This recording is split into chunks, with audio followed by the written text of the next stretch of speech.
بسم اللہ الرحمن الرحیم۔ السلام علیکم راہ حیات کے پیارے دوستو، امید کرتے ہیں کہ آپ خیریت سے ہوں گے۔ ہماری دعا ہے کہ اللہ پاک آپ کو خیر و عافیت سے رکھے، آمین۔ پیارے دوستو، آج کی اس ویڈیو میں چند باتیں صبر کے حوالے سے آپ کے ساتھ کریں گے۔ باتوں کو اگر آپ غور سے سنیں گے تو مجھے پورا یقین ہے کہ آپ کو یہ ویڈیو ضرور پسند آئے گی اور آپ بنا دیر کیے آپ اس ویڈیو کو شیئر بھی کریں گے۔ لیکن اس سے پہلے میں آپ سے گزارش کرنا چاہوں گا کہ آپ ہمارے چینل راہ حیات آفیشل کو سبسکرائب کر لیں اور بیل کے بٹن کو پریس کر کے آل کر دیں، تاکہ یہاں پر جتنی بھی ویڈیوز اپلوڈ ہوا کرتی ہیں ان کا نوٹیفیکیشن آپ کو فوری طور پر مل جایا کرے۔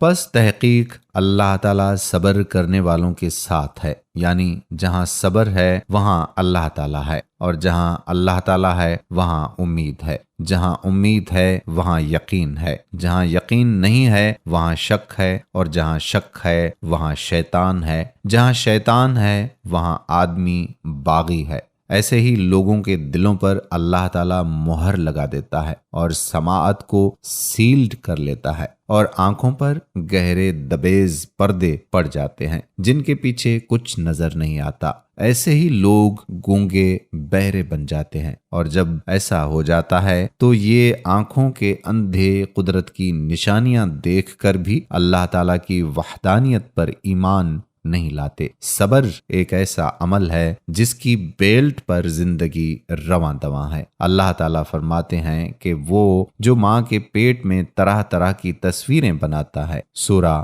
آل عمران آیت نمبر 6۔ عمل تخلیق کی مختصر تعریف یہ ہے کہ تخلیق مسلسل صبر و ضبط ہے۔ صبر کے ساتھ رہنے کا انتظار عالم موجود میں مظہر بنتا ہے۔ پیدائش کے بعد ہر مرحلہ صبر اور ہر لمحہ مظہر ہے۔ والدین اور خود بچے کو اس بات کے لیے صبر اور انتظار کرنا پڑتا ہے کہ بچہ 2 دن کا کب ہوگا۔ یہ دن ہفتوں، مہینوں اور سالوں میں تبدیل ہوتے رہتے ہیں۔ یوں کہا جائے کہ بلوغت بچپن کے انتظار کا ثمر ہے اور بڑھاپا جوانی کے انتظار کا مظاہرہ ہے۔ ایک دن کے 1 منٹ اور گھنٹے زمانیت ہیں، اور گھنٹوں اور منٹوں کی تقسیم کے بعد حاصل جمع ہے 2 دن کی عمر ہے۔ اسی طرح سے پوری زندگی زمانیت کے اوپر سفر کر رہی ہے۔ جہاں سفر ہے وہاں زمانیت ہے، جہاں مشاہدہ ہے وہاں مکانیت ہے۔ زمانیت نظروں سے اوجھل رہتی ہے اور آنکھ مکانیت کو دیکھتی ہے۔ زمانیت جہاں جہاں وہاں صبر، جہاں صبر وہاں اللہ تعالیٰ ہے۔ حضور پاک صلی اللہ علیہ وآلہ وسلم نے ارشاد فرمایا، زمانے کو برا نہ کہو، زمانہ اللہ ہے۔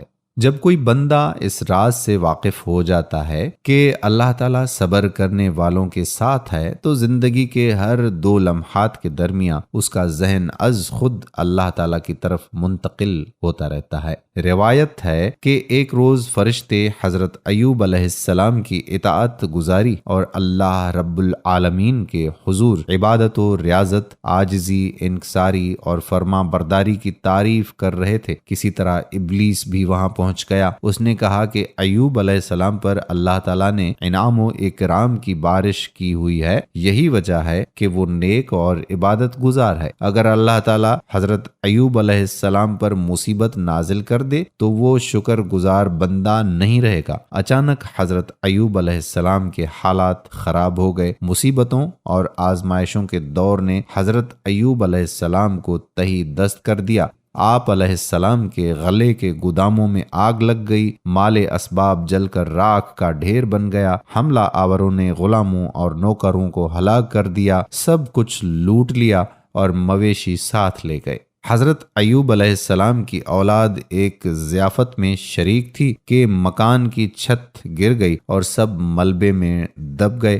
اولاد، مال و دولت، جاہ و حشم دیکھتے ہی دیکھتے نابود ہو گیا۔ خوشحالی کی ایک علامت بھی باقی نہیں رہی۔ تباہی کی داستانیں لوگ آ کر سناتے تھے، لیکن حضرت ایوب علیہ السلام کی پیشانی پر خوف اور حزن کی ایک شکن بھی نہیں ابھری۔ حضرت ایوب علیہ السلام نے سجدے میں گر کر اللہ تعالیٰ کی حمد و ثنا بیان کی۔ اے اللہ، میں اپنی ماں کے پیٹ سے برہنہ پیدا ہوا تھا، برہنہ ہی دنیا سے جاؤں گا۔ تو نے ہی مجھے یہ سب کچھ دیا تھا اور تو نے ہی اپنی امانت واپس لے لی۔ سب کچھ ختم ہو گیا، لیکن آزمائش کا دور ابھی بھی باقی تھا۔ پیروں کے تلوے سے لے کر سر میں اور سارے جسم میں تکلیف دہ پھوڑے نکل آئے، جن میں ٹیسیں بھی اٹھتی تھیں۔ حضرت ایوب علیہ السلام ٹھیکرا لے کر راکھ پر بیٹھ جاتے اور اپنا جسم کھجاتے رہتے۔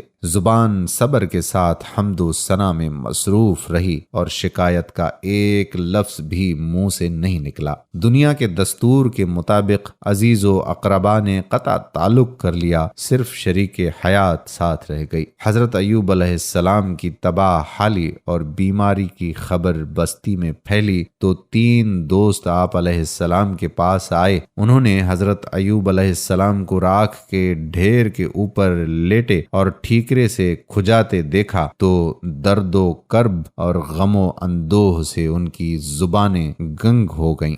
یہ دوست 7 دن اور 7 راتیں حضرت ایوب علیہ السلام کے پاس خاموش بیٹھے رہے۔ اللہ تعالیٰ دانا و بینا اور علیم و خبیر ہیں۔ حضرت ایوب علیہ السلام کے اس صبر کو بارگاہ الہی میں شرف قبولیت عطا ہوا۔ قرآن پاک میں ارشاد باری تعالیٰ ہوا، اور ایوب کو یاد کرو جب انہوں نے اپنے رب کو پکارا، اے میرے رب، شیطان نے مجھے ایذا اور تکلیف دے رکھی ہے۔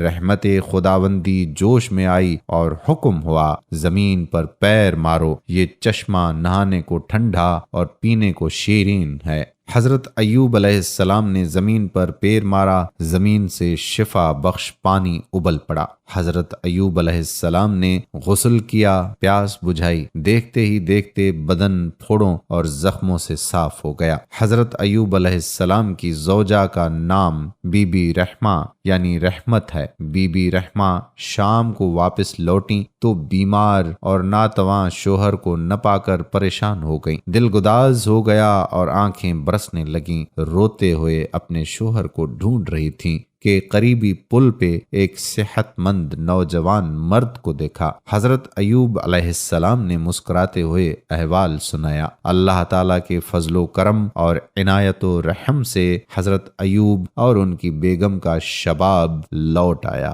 اللہ تعالیٰ نے حضرت ایوب علیہ السلام کو پہلے سے زیادہ اولاد عطا کی، اور آزمائش کے دنوں میں جن آسائشوں سے محروم کر دیے گئے تھے وہ کئی گنا بڑھا کر عطا کر دی گئیں۔ سورہ انبیاء میں ارشاد باری تعالیٰ ہوا، اور ایوب کا ذکر کرو جب انہوں نے اپنے رب کو پکارا، مجھے بیماری لگ گئی ہے کہ مجھے ایذا ہو رہی ہے، اور تم رحم کرنے والوں میں سے بڑا رحم کرنے والا ہے۔ تو ہم نے ان کی دعا قبول کر لی، اور جو ان کو تکلیف تھی وہ دور کر دی، اور ان کو بال بچے بھی عطا فرمائے، اور اپنی مہربانی سے ان کے ساتھ اتنے ہی اور بخشے، اور عبادت کرنے والوں کے لیے نصیحت ہے۔ سورہ الانبیاء آیت نمبر 83 اور 84۔ اللہ تعالیٰ فرماتے ہیں کہ کہہ دو، اے میرے بندو جو ایمان لائے ہو، اپنے پروردگار کے ساتھ تقوی اختیار کرو۔ جنہوں نے اس دنیا میں نیکی کی ان کے لیے بھلائی ہے، اور اللہ تعالیٰ کی زمین کشادہ ہے۔ جو صبر کرنے والے ہیں ان کو بے شمار اجر ملے گا۔ سورہ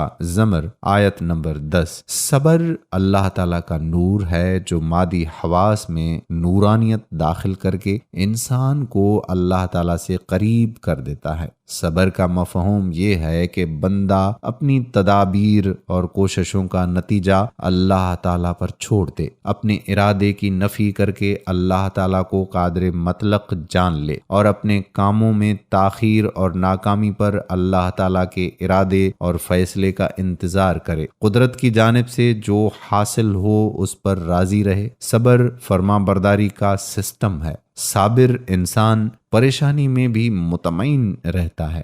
اور اس کا ذہن اللہ تعالیٰ کے ساتھ وابستہ رہتا ہے۔ صبر کرنے سے آدمی بے بس اور مجبور ہونے کا تجربہ کر لیتا ہے۔ صبر کرنے سے آدمی کے اندر نور کی مقداروں میں بے بہا اضافہ ہو جاتا ہے۔ جب کوئی بندہ صبر کرنے کا خوگر ہو جائے تو اس کے لیے ہر مشکل آسان ہو جاتی ہے۔ ایسے ہی لوگوں کو اللہ تعالیٰ نے اول العزم کہا ہے۔ ارشاد باری تعالیٰ ہوا، آپ صلی اللہ علیہ وآلہ وسلم صبر کیجئے اور جس طرح اول العزم رسولوں نے صبر کیا۔ سورہ الحقاف آیت نمبر 35۔ اللہ تعالیٰ کے ارشاد کے مطابق صبر آدمی کو اول العزم بناتا ہے، جو پیغمبروں کی صفت ہے۔ صبر زندگی کے آداب سکھاتا ہے۔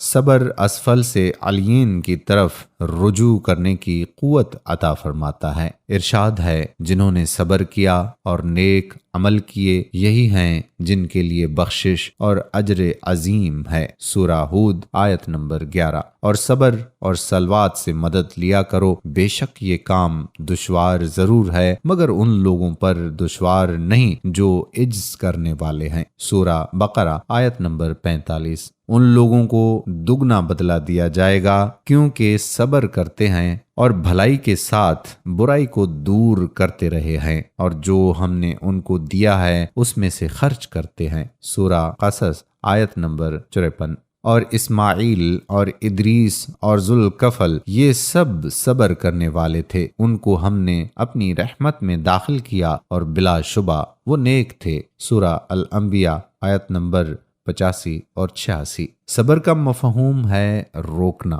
اور آخری حد تک قوت برداشت سے سہارا لینا۔ ہر انسان اس بات سے واقف ہے کہ اس کی اصل روح ہے۔ روح کے بغیر انسان ناقابل تذکرہ شے ہے۔ روح جسم کو صبر کی تلقین کرتی رہتی ہے۔ صبر کی تلقین سے مراد ہے کہ روح شعور کو انسپائر کرتی ہے کہ یہ تکلیف عارضی ہے، ہر تکلیف گزر جانے والی ہے، دنیا میں کوئی شے مستقل نہیں ہے۔ اس انسپائریشن سے آدمی کے اندر تکالیف کا مقابلہ کرنے کی جرت اور ارادے میں استحکام پیدا ہوتا ہے۔ جب کوئی بندہ پریشان ہوتا ہے، اس کے اندر دور کرنے والی روشنیوں میں اعتدال نہیں رہتا۔ صبر ان روشنیوں کو اعتدال میں رکھتا ہے، چونکہ صبر کرنے والوں کے ساتھ اللہ تعالیٰ ہے۔ ان اللہ مع الصابرین۔ دوستو، امید کرتے ہیں کہ ہماری آج کی یہ ویڈیو آپ کو ضرور پسند آئی ہوگی۔ ہماری آپ سے درخواست ہے کہ اس ویڈیو کو لائک کریں، شیئر کریں اور نیچے دیے گئے کمنٹ باکس میں اپنے کمنٹس بھی ضرور تحریر کریں۔ آنے والی ویڈیو تک قادر کلہوڑو کو اجازت دیجیے۔